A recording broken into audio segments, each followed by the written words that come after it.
Satoshi created the first truly impersonal financial institution in history. While the internet is discussing, Adam Back is quietly making one of the biggest financial deals of the year. His personal wallet, worth over 80 billion, hasn't been touched since 2010.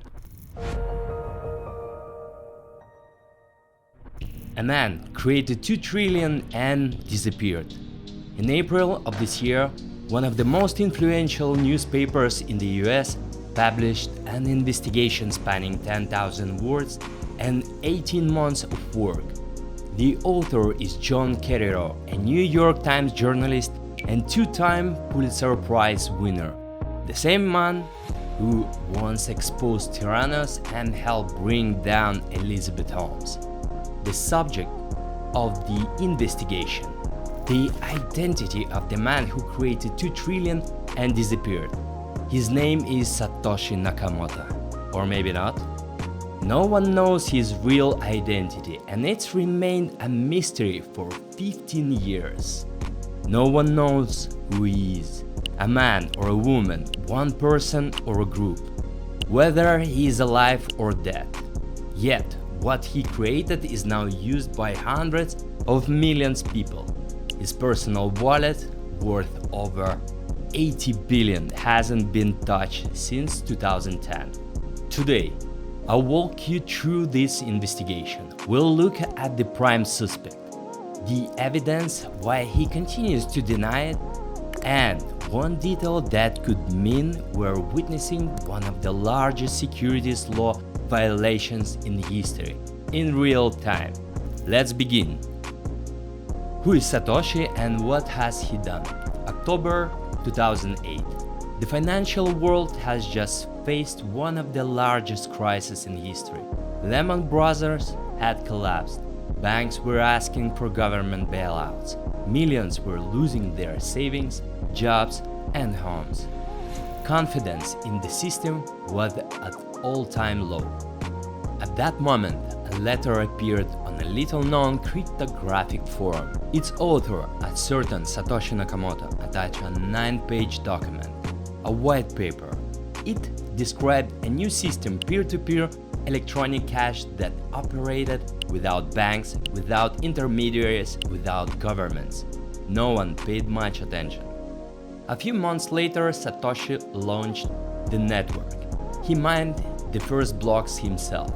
He corresponded with a handful of enthusiasts, answered questions, fixed bugs, and then in April 2011, he wrote a short farewell message on the forum and disappeared forever. 15 years have passed since then.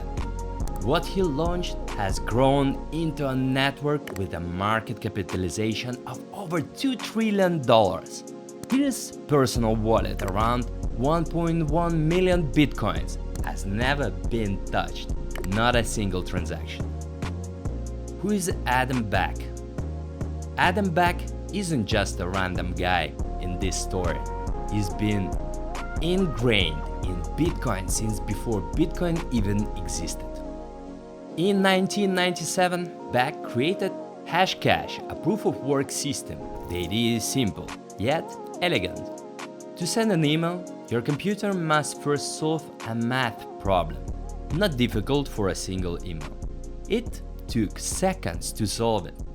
But if you're a spammer and want to send 1 million emails, your servers would take weeks to run. This made mass spamming economically unviable. Computing power became the price for the right to send a message. Satoshi took this exact logic and applied it to money. Want to add a block to the network? First, solve the problem. Spend some electricity. Prove you work. And that's where mining comes from. And that's why Hashcash is mentioned right in the Bitcoin white paper. But there is more. Before publishing his white paper in 2008, Satoshi wrote a letter to Back. He asked to verify that he had quoted Hashcash correctly. This came to light in 2024 during the London trial of Carreyrou, a man who had publicly claimed for years to be Satoshi. During the trial, original letters from the 2008 archives were presented. Satoshi addressed Beck as a stranger, politely, matter-of-factly. Beck presented these letters as proof of that he was not Satoshi, since Satoshi wrote to him as a stranger. Carreyrou, however, suggested that Beck could have written these letters to himself in advance, precisely as an alibi in case a search ever began. Evidence. 8 clues. Now to the point. Carreyrou conducted one of the most technically complex journalistic investigations in recent years. Here is what he found. First, linguistic analysis. He and AI specialist Dylan Friedman compiled an archive of 3 major cryptographic mailing lists from 1992 to 2008. 620 authors who had posted there at least 10 times before the advent of Bitcoin. They took 325 specific instances of Satoshi's unusual use of hyphens and run all 620 through the system. Adam Beck matched 67 of them. This is the best result of all. Second, spelling habits. Satoshi wrote with British spelling. He has confused its and its in a certain way. He put 2 spaces between sentences. He didn't use hyphens in compound nouns. All of this is exactly as Beck wrote in his letters from that period. Third, the parallel silence. Beck was active on cryptographic forums, but suddenly went silent during the very same period that Satoshi was active, from late 2008 to April 2011. Then Satoshi disappeared in April 2011, and exactly 6 weeks later, Beck began actively writing about Bitcoin again. Beck explains this by saying he was busy with work. Carreyrou believes otherwise. Fourth, the technical ideas. In his publications and letters from the mid-90s onward, Beck described distributed nodes and limited supply system inflation protection via an algorithm, immutable timestamps, and peer-to-peer value transfer. These are the technical building blocks of Bitcoin, and Beck described them 10 years before the white paper. Fifth, the alibi letters. Beck presented emails from 2008 supposedly proving that Satoshi wrote to him first as a stranger. Carreyrou speculates that Beck could have written these emails to himself to create an alibi. There is no evidence for this, but also difficult to refute. Sixth, a moment at a conference in El Salvador. Carreyrou met with Beck in person. He quoted Satoshi's line to him, "I understand code better than words. Well, I've been talking a lot to someone, and then stopped short." Carreyrou heard Beck briefly speaking in the first person, like Satoshi. Beck called it a slip of the tongue. 7. Body language. It was with the HBO documentary about Satoshi that Carreyrou began his investigation. It features an interview with Beck. Carreyrou, an experienced reporter specializing in exposing lies, watched the episode several times. He wrote later, a shifty gaze, an awkward laugh, a twitching left hand. He said that over the years he developed a keen sense of deception, and Beck's behavior had alarmed him. 8. And perhaps most telling, Beck didn't just deny it. He denied it more than 6 times during a 2-hour interview in El Salvador. Carreyrou wrote, "If a person is innocent and is asked the same question over again, they usually become irritated or laugh." Beck answered evenly, too evenly. Why the market didn't crash? When the investigation came out, everyone was waiting for a reaction. Bitcoin was supposed to crash or rise, or at least somehow react to the news that a 15-year-old secret had finally been solved. Nothing. The price blinked and went on about its business. And this is the most beautiful moment in this whole story. A system created by one person has long ceased to depend on that person. It operates by rules that cannot be changed unilaterally. It doesn't matter who created it. It doesn't matter whether they are alive. This is the complete opposite of how most financial institutions work. When the CEO of a major bank dies, markets get nervous. When the founder leaves, investors sell. Because behind most institutions is an individual, not a system. Satoshi created the first truly impersonal financial institution in history. And then he left to prove it. Why leave? This is the question that preoccupies me most. Not who Satoshi is, but why did he disappear? Technically, staying would have been more advantageous. You created something working, you could have become the public face of the movement. You would have been invited to conferences, interviewed, and listed alongside Wozniak and Gates in articles about the great investors of the era. But he chose something else. There are several theories. The first is security. A person who controls over 80 billion is a target. For states, for criminals, for intelligence agencies, anonymity isn't a whim, it's a protection. The second, ideological. If the goal was to create a decentralized system, when the presence of a public leader contradicts that goal, as long as Satoshi is visible, the system has a center. As soon as he disappears, there is no center. The system becomes what it was intended to be. The third, perhaps the most profound, is simply a reluctance to own what one has created. He didn't want to be Satoshi Nakamoto. He wanted Bitcoin to exist. This is a very strange idea in an era when every founder builds a personal brand.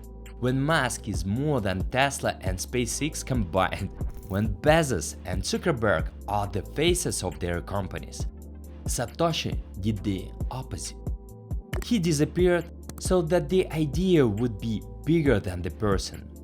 80 billion that no one spends. There is something rarely talked about in this story. Satoshi holds over 80 billion and has never spent a cent. This is unprecedented. History knows of enormous fortunes, but history knows of fundamentally unused fortunes. Rockefeller builds universities, Carnegie opened libraries, Soros funds foundations, even Hermes, who renounced money, did so openly. That's also a form of action. Satoshi simply does nothing. The money sits there, perfectly quiet. Most people think of money as a purpose, to save, to spend, to show off, to pass on to children.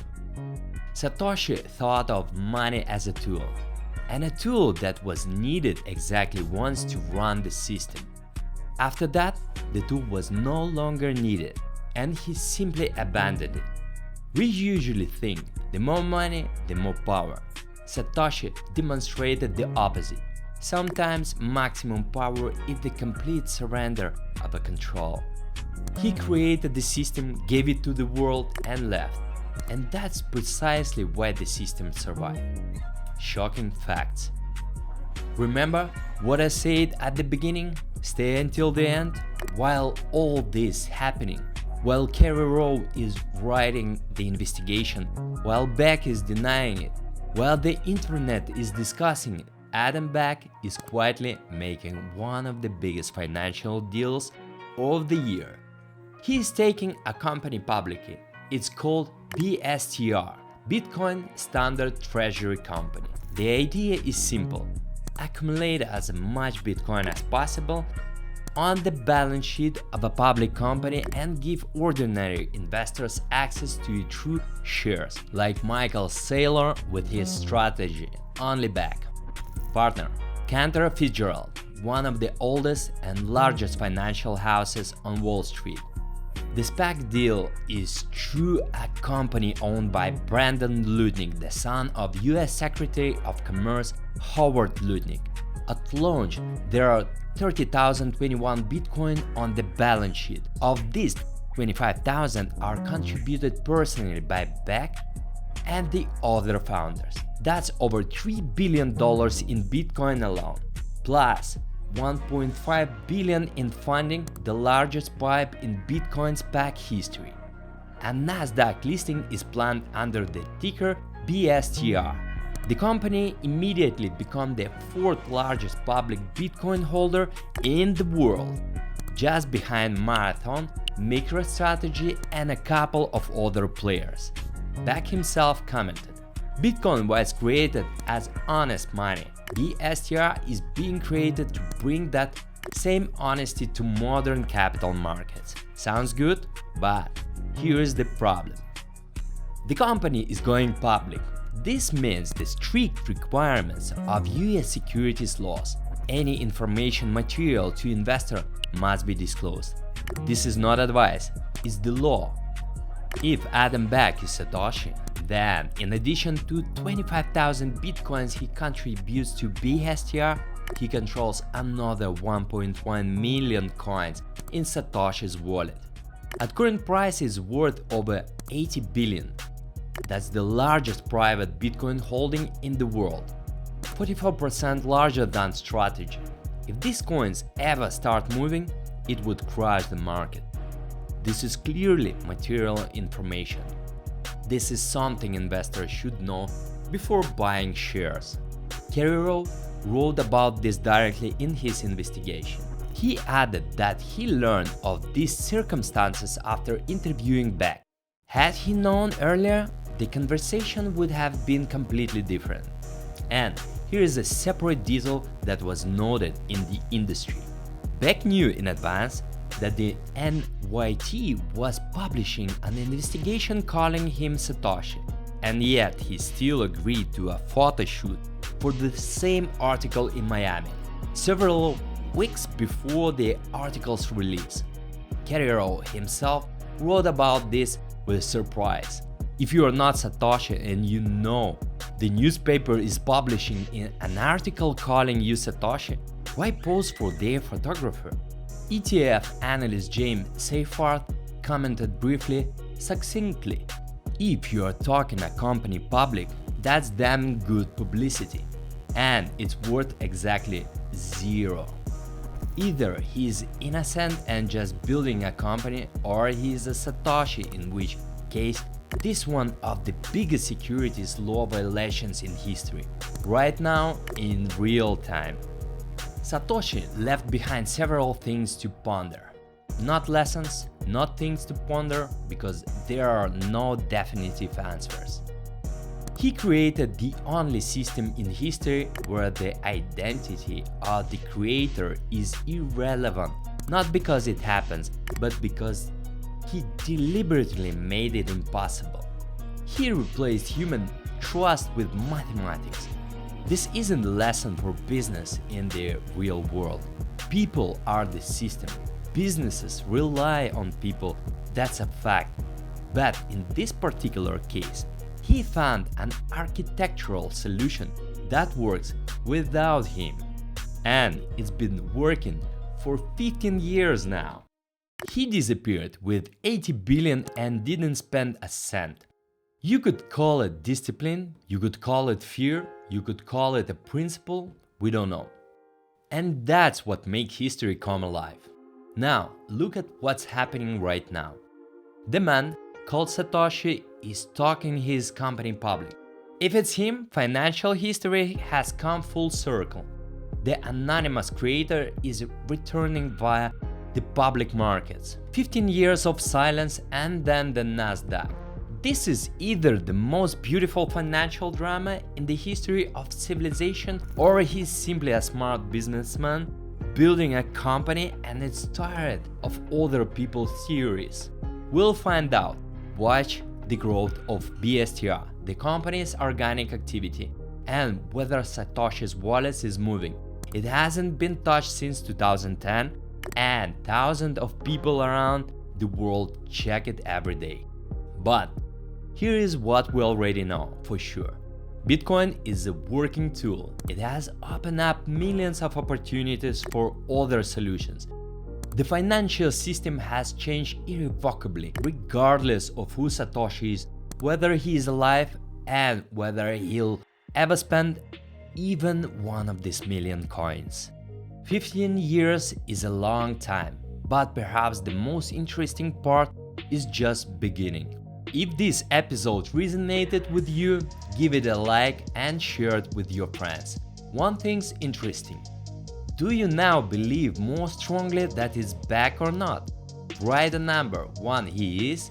2. He isn't. We'll see which opinion prevails. Here we balance hot events, interesting news, conspiracies, and market opportunities. Everything about investing from psychology to financial literacy is covered. At 8 Lens, we believe that a successful investor must above all have a broad perspective. Stay tuned until next time.